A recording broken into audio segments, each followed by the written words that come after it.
Diphtheria और it is also known as गलघोंटू, क्योंकि यहाँ पर बच्चे को सांस लेने में दिक्कत आने लगती है और पूरे गले में स्वेलिंग आने लगती है। तो लोगों का कहना होता है कि गले की स्वेलिंग के अंदर ये ऐसी बीमारी है जो कि गले को दबा रही है, इसीलिए इसको लेमन लैंग्वेज में बोला जाता है गलघोंटू, गला दबाने वाली बीमारी। So it is caused by bacteria which is known as corynebacterium diphtheriae, जो कि नॉर्मली बच्चों में लेस देन 7 ईयर्स तक के बच्चों में ज्यादा कॉमन होता है। It is caused by bacteria which is known as corynebacterium diphtheriae, जो कि normally gram positive, non sporing, non motile, club shape bacteria होता है। क्लब शेप मतलब इसका इस तरह से ऐसा शेप होता है।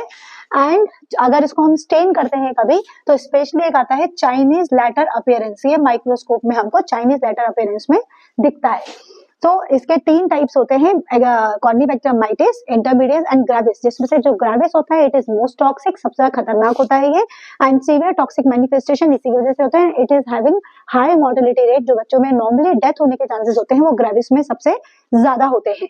So it is characterised by the local exudates, inflammation of the upper respiratory tract. ये नॉर्मली अपर रेस्पिरेटरी ट्रैक्ट मतलब सांस की बीमारी से शुरू होता है, आपके नेजोफैरिंक्स को इन्वॉल्व करता है।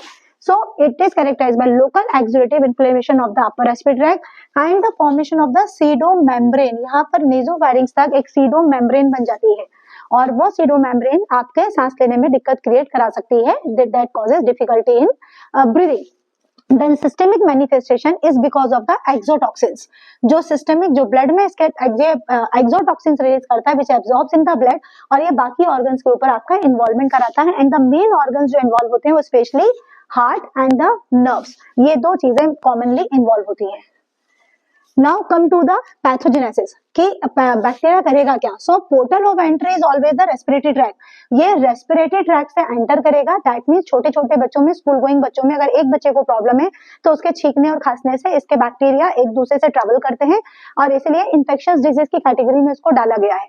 So the portal of entry is the respiratory tract and it causes hyperemia, ulcerations and edema of the mucous membrane with formation of pseudomembrane। ये सबसे important point होता है इसका कि it causes formation of pseudomembrane which is fragile and it bleeds on touch। इसको touch करने की भी कोशिश करोगे तो ये ब्लीड करेगी। तो नॉर्मली जब बच्चा आपके पास आता है और फिजिशियन के पास आया विद हाई ग्रेड फीवर और डिफिकल्टी इन रेस्पिरेशन या डिफिकल्टी इन ब्रीदिंग, और जैसे आप ओरल कैविटी के अंदर चेक करोगे तो पूरी मेम्ब्रेन आपको फील होती है, बट अगर आपने उसको टच करने की भी कोशिश की तो वो ब्लीड करेगा, और अगर वो ब्लीड करेगा क्योंकि वो फायरिंग्स में बनी हुई है तो इसका कहीं कहीं एस्पिरेशन होके लंग्स में जाने के चांसेस होंगे। सो इसलिए हम इसको टच नहीं कर सकते हैं क्योंकि ये ब्लीड करता है। So it is characterized by formation of pseudomembrane which bleeds on touch। It is a very fragile membrane and normally इसी membrane से हम organisms को बहुत अच्छे से isolate कर सकते हैं। तो हम अपना throat swab use करते हैं, culture sticks to करते हैं और उसको membrane पे touch करके organisms को बहुत easily isolate कर सकते हैं। Now organism has very little tendency to invade the blood। blood के अंदर बहुत कम tendency है इसके अंदर जाने की, blood के अंदर invade नहीं करता है, but it produces powerful exotoxins। ये एक्सोटॉक्सिन्स रिलीज कराएगा जो कि ब्लड के अंदर जाएगा एंड सारे ऑर्गन्स को इन्वॉल्व करेगा, specially heart, kidney and the nerves. And the nerves include the peripheral nerve as well as the cranial nerves. ये दोनों नर्व्स को इन्वॉल्व करेगा। तो हार्ट, किडनी एंड नर्व्स, ये 3 चीजों का इन्वॉल्वमेंट सबसे ज्यादा कॉमन होता है, हालांकि बाकी सारे ऑर्गन्स का भी इन्वॉल्वमेंट पॉसिबल है। Now come to the clinical picture। तो clinical picture में the first starting is with the sore throat। sore throat with the high grade fever and the tachycardia, क्योंकि fever अगर तेज होगा तो obviously pulse rate ज्यादा बढ़े रहेगा। So sore throat, high grade fever and the tachycardia and with the formation of greenish pseudomembrane जो कि आपको थ्रोट में बहुत इजीली विजिबल दिखेगी and the swollen neck, because यहाँ पर लिम्फेडेनोपैथी बहुत कॉमन होती है। आपके सब मैंडिबुलर और सब मेंटल लिम्फ नोड्स इनलार्ज रहेंगे, काफी ज्यादा इनलार्जमेंट होता है, so that creates a bull's neck. तो नेक्स्ट जो गोल्डन वर्ड यहाँ यूज होता है that is a bull's neck, कि यहाँ पर बुल्स नेक लगेगा। नीजल इन्फेक्शन अगर हुआ तो माइट भी बच्चे को ब्लड स्टेन डिस्चार्ज की हिस्ट्री हो सकती है। अगर उसको लैरिंजल डिप्थेरिया रहा तो बच्चे को कफ, हॉर्शनेस ऑफ वॉइस या रेस्पिरेटरी ऑब्स्ट्रक्शन की हिस्ट्री हो सकती है। अगर टॉक्सिन या जो टॉक्सिन्स रिलीज हो रहे हैं it may causes circulatory failure and death हो सकती है। इट में इन्वॉल्व हार्ट इन्वॉल्व होगा, मायोकार्डिटिस अगर होगी। सो अगर मायोकार्डिटिस हो रही है तो आपके एसटी सेगमेंट चेंजेस, ईसीजी में एसटी सेगमेंट में चेंज आएगा। Arrhythmias that is irregular contraction of the heart block and the congestive cardiac failure, heart fail हो सकता है।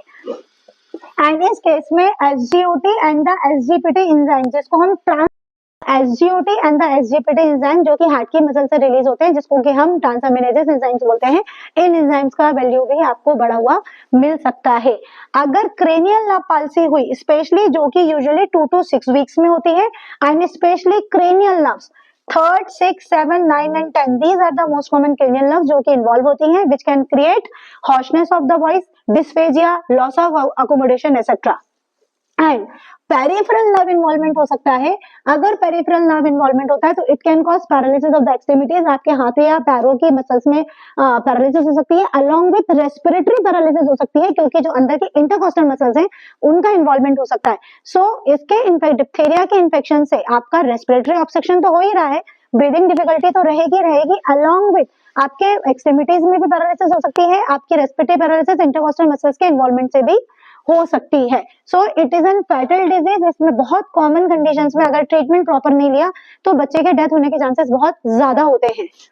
सो नाउ द कॉम्प्लिकेशंस में एक तो लोकल कॉम्प्लिकेशन हो गया क्योंकि रेस्पिरेटरी ट्रैक के थ्रू जा रहा है, तो नेजल ऑब्स्ट्रक्शन हो गया, लैरिंजियल ऑब्स्ट्रक्शन हो गया, आपका ब्रोंकियल ऑब्स्ट्रक्शन हो गया, निमोनिया हो गया, इजोफेजियल ऑब्स्ट्रक्शन हो गया, एंड अलोंग विथ क्योंकि एक्सोटॉक्सिन्स रिलीज कर रहा है तो सिस्टमिक मैनिफेस्टेशंस भी आएंगे। तो सिस्टमिक कॉम्प्लिकेशंस में myocarditis, that is involvement of the heart, peripheral neuritis and the cranial nerve palsy, renal failure, acute circulatory failure, pulmonary embolism. So these are the main complications जो कि बहुत common होते हैं, जो कि ग्रेविस के साथ और ज्यादा कॉमन होंगे, जिसलिए बच्चों में मोर्टेलिटी रेट बहुत हाई हो जाता है। Now come to the investigations. क्या इन्वेस्टिगेशंस करेंगे? तो सबसे पहले तो इम्पोर्टेंट क्लिनिकल, क्योंकि बच्चा है, फीवर की हिस्ट्री है, डिफिकल्टी इन रेस्पिरेशन है, और जैसे ही आपने ओरल कैविटी को चेक किया तो सीडो मेम्ब्रेन है। So clinical history along with pseudo membrane यही कंफर्म कर देता है कि इसको डिप्थीरिया हो सकता है। अलोंग विथ जो मेम्ब्रेन है उसमें से हम स्वैब लेंगे, थ्रोट स्वैब कल्चर सेंसिटिविटी के लिए भेजेंगे, जिसमें आपका ऑर्गेनिज्म बहुत इजीली आइसोलेट हो जाएगा। अलोंग विथ हम इसका एंटीजन एंटीबॉडी टेस्ट करके कंफर्मेशन ले सकते हैं। But once it is proved कि हाँ ये कंफर्मेशन हो गया कि बच्चे को डिप्थीरिया है, so it is an infectious disease, हमें तुरंत गवर्नमेंट को नोटिफाई करना है। So now come to the treatment. तो ट्रीटमेंट में first is the notification of the case, hospitalisation in isolated dark room, isolated क्योंकि इन्फेक्शियस है ये बच्चा, एंड डार्क रूम बिकॉज इस बच्चे को कन्वर्जन आने के चांसेस बहुत ज्यादा होते हैं, इसीलिए admissions in the isolated and the dark room. Third is the antibiotic, क्योंकि बैक्टीरिया है, सो एंटीबायोटिक ऑफ चॉइस यहाँ पेनिसिलिन होता है, बट अगर बच्चा पेनिसिलिन से सेंसिटिव है then treatment of choice is erythromycin. Along with diphtheria positive है, इसलिए vaccination active as well as passive, but active vaccination में टाइम लगेगा, so we have prepared antibodies with us, जिसको कि हम लोग पैसिव वैक्सीनेशन बोलते हैं, जो कि एडीएस के नाम से आता है, दैट इज एंटीटॉक्सिक डिप्थेरिक सीरम। सो हम इसको पैसिव वैक्सीनेशन तो तुरंत में देते हैं, जो बनी बनी एंटीबॉडीज से एक्सोटॉक्सिन्स को खत्म करने की कोशिश करता है, अलॉन्ग विद एक्टिव वैक्सीनेशन भी देते हैं। अगर बहुत ज्यादा रेस्पिरेटरी ऑब्स्ट्रक्शन हो रहा है, बच्चा सांस नहीं ले पा रहा है, तो हमको कुछ समय के लिए ट्रेकोस्टमी भी करनी पड़ती है। सो ट्रेकोस्टमी इज प्लस माइनस, जरूरत है तो करिए और नहीं जरूरत है तो मत करिए। एंड प्रिवेंशन, क्योंकि डिप्थीरिया कभी ना हो, इसलिए हम वैसे ही बच्चा जब बर्थ लेता है, जन्म लेता है, तो हम उसको वैक्सीनेशन कराते हैं, जिसका नाम होता है डीपीटी वैक्सीनेशन। तो DPT vaccination normally 6 weeks, 10 weeks and 14 weeks, 6, 10 और 14 वीक्स में, जन्म लेने के 1.5 महीने, 2.5 महीने और 3.5 महीने पे हम डीपीटी का वैक्सीनेशन लगाते हैं to prevent from this disease. Along with booster dose देते हैं उसको 1 साल की एज में और 5 साल की एज में।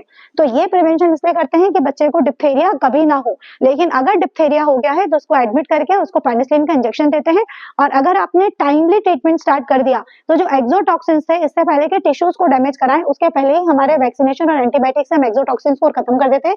तो जो भी मायोकार्डाइटिस के और नर्व्स के चेंजेस आते हैं वो सारे रिवर्स हो जाते हैं। बट अगर आपने ट्रीटमेंट में डिले किया तो it may cause high mortality rate. Thank you.